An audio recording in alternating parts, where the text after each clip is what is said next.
The complete guide for DevOps journey, and here we'll be talking about all the steps which are required to get started with the DevOps. Correct.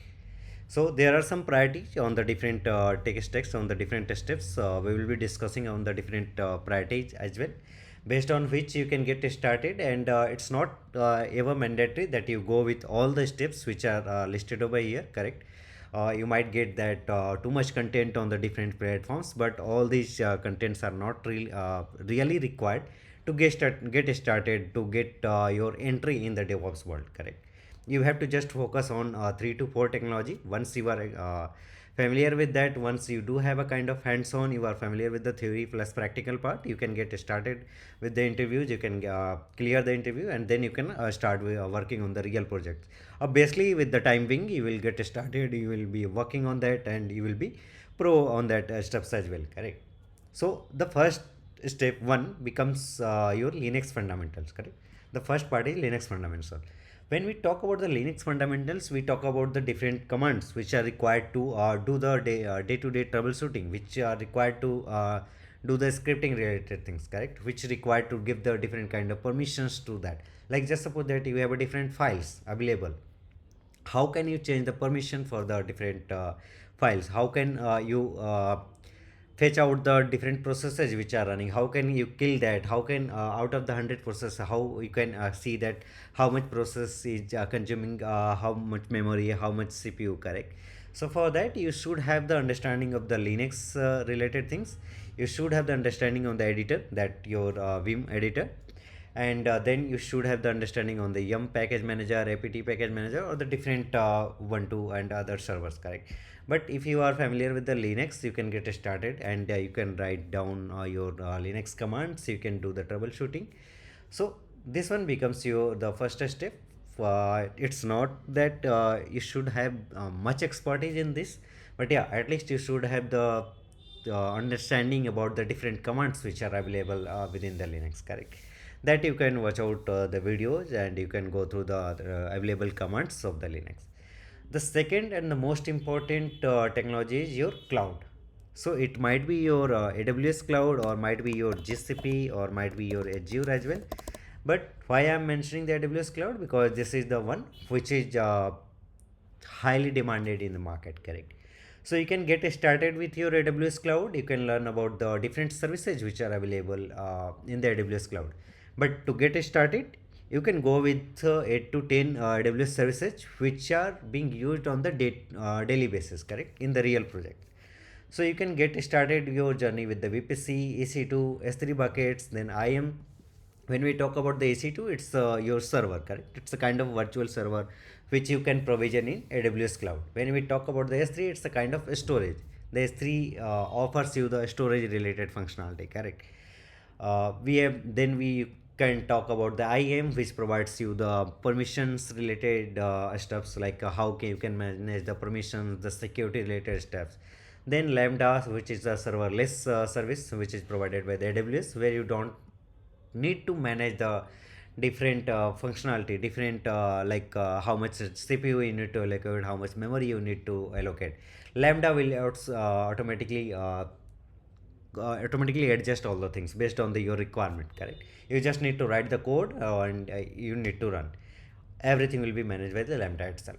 Then API gateway, RDS, CKS, CloudWatch for setting up the alarms based on like which you can do the monitoring. So these are the basic services with which you can get started. If you are not familiar with all these services, I have already created videos for this, and we have talked about AWS services in much details, that you can watch out all the content which are already available on the channel. Then the third step becomes your Kubernetes, which is called as orchestration management. Correct. So Kubernetes, you can go through the architecture of the Kubernetes when we talk about the Kubernetes. Correct. So you can go with the architecture. What is the master? What is the slave? What are the different components which are available as a part of master, as a part of slave? Correct. The data plane, the control plane. You can talk about that as well. These concepts, control and data plane. Correct. There you will be talking about the kubelet. Then you will be talking about the kube proxy. Then you will be talking about this your what we call the controller, the scheduler, then your etcd. So you will be talking about the different components which are available, correct? So you will be then obviously you will be having the complete understanding of the Kubernetes to get started. Then you can talk about the deployments, daemon set, stateful set, config map, service account, secrets, etc. These are the, you can say, the component of the Kubernetes, correct, or the resources of the Kubernetes about which you can talk. Then you can talk about the practice of writing YML template. So for all these things, like while you want to deploy your applications, correct, so you will be writing deployment file, you will be writing demonstrate file, you will be writing a stateful set or the config map. So you should have practical understanding and the experience on writing the YML templates as well, the changing the configuration in the manifest.yml file. So for that you will have to learn about the Kubernetes related things as well. So these are the basic things with which you can get started. So you just have to go through the theory of the K8 architecture, these different components of the K8, then talk about the control plane and the data plane, and then a few you can practice the few YML templates writing, and then you can get started in your interview. Then you can clear as well, correct? Then the fourth step is Terraform infrastructure as a code. So Terraform is one of the tool that is your IaC tool, which is called as infrastructure as code. In the Terraform, you can get started with the concepts, the basic concepts of the Terraform. Then you can talk about the conditional resource provisioning, like based on the yes and no, based on the number of loops, correct? You can talk about the count condition. You can talk about the for each loop, correct? Based on which you will be creating your resources. You can talk about the for each loop. You can talk about the count block. You can talk about the different data blocks and other things as well, correct? Then state file management. This is the most important thing in the Terraform. You should know about the state file management, how the different environment related states you can manage, correct? So suppose you do have only one customer, and for the same customer you have to provision the three different environments, the dev related environment, then the test related environment, then the production related environment. So how will you manage the different state file? So for that you can learn about the state file management. Then the Terraform workspace, which helps you to have the same kind of configuration but with the different state file, correct?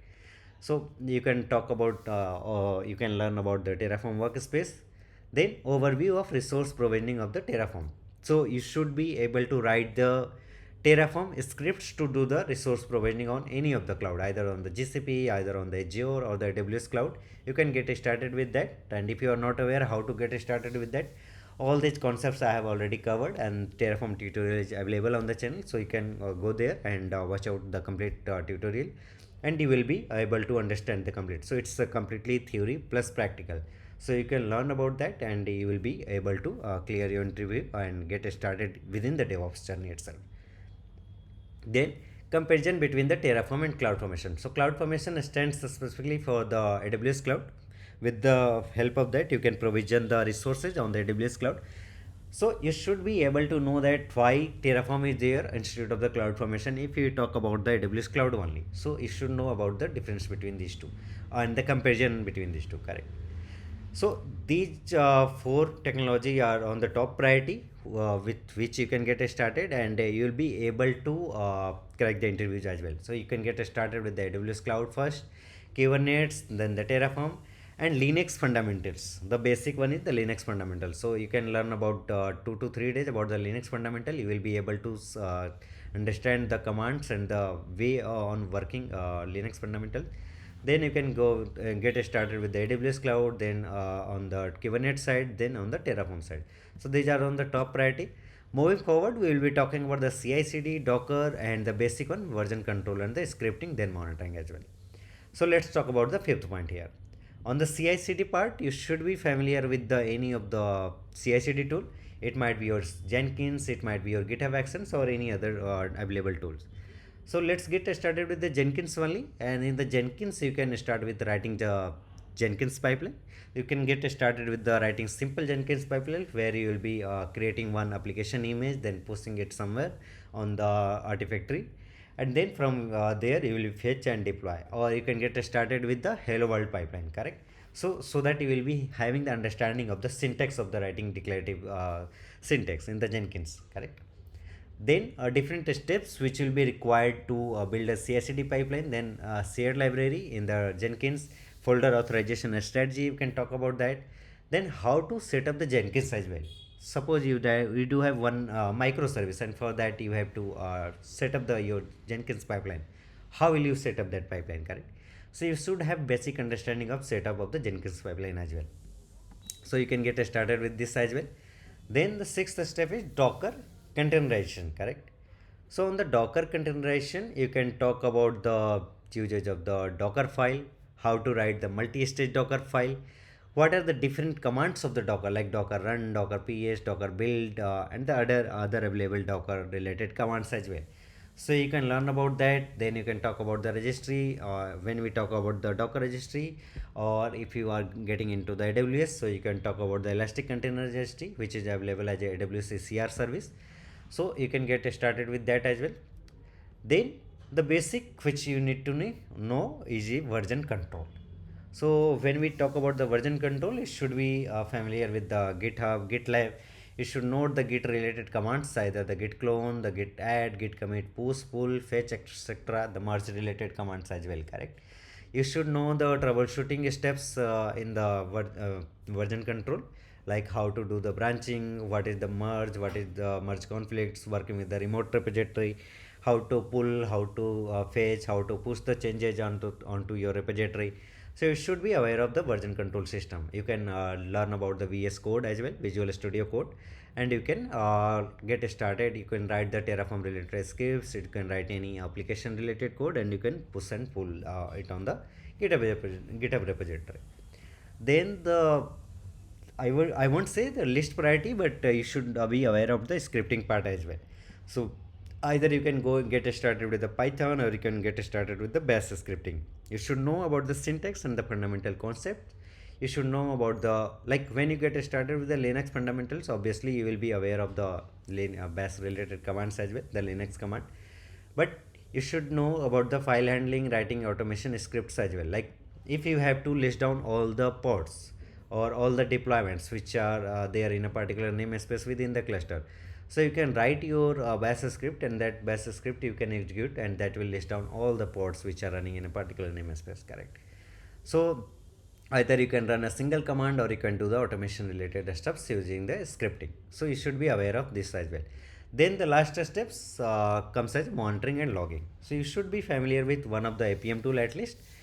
You can go with get started with the Dynatrace, or if you talk about the different monitoring steps, you can go with the AWS CloudWatch. You can get started with the data visualization tool, that is your Grafana, on which you can send the data from Prometheus, from the Loki, from the Tempo, or even you can talk about the Open Telemetry collector as well. And you can get started with the other like Elk or the Datadog or other Splunk, any of the APM tools where you can do the monitoring related steps, correct? So out of all these nine steps, if you are completely fresher in the, if you are from non-IT and you want to switch to IT section, or if you want to switch to DevOps world, what all the tech and technology, or sorry, what are all the tech stacks you should get started with, correct? I will suggest you get started with the Linux fundamentals for 2 to 3 days. You will be familiar with all these four pointers. Then you get started with the AWS cloud, Kubernetes, Terraform. These are actually on the priority side only. AWS cloud, Kubernetes, these are the two most important things. Then you get started with the Terraform and the CI/CD. If you are aware about 4 to 5 technology, and you are able to convince that you can get started with, and you can learn about other tools and technology in future when you are onboarded onto your projects, you are going to be hired, correct? So you should be aware about these 4 to 5 tech stacks, and then you can anytime learn about all these things. As of now, on my channel, AWS cloud related tutorial is already available. I do have this Terraform tutorial available, on which you can learn. Then I have also talked about few videos. I have talked about the CI/CD part. I have talked about the Linux fundamentals related things as well. Mostly, I have talked about the given interview related questions as well, which are available on the Linux, which are available on the AWS cloud, the Kubernetes, about the Terraform, CI/CD, Docker. Also, I have covered. So you can get started with this, and you can learn about these things. So we'll be talking about these tech stacks in details in coming video. Till the time, you can get started with all these things. So thank you, and stay tuned with the channel and subscribe to the channel as well. So I can deliver more and more content for you, and your help is my help. So till the time, thank you. Bye bye.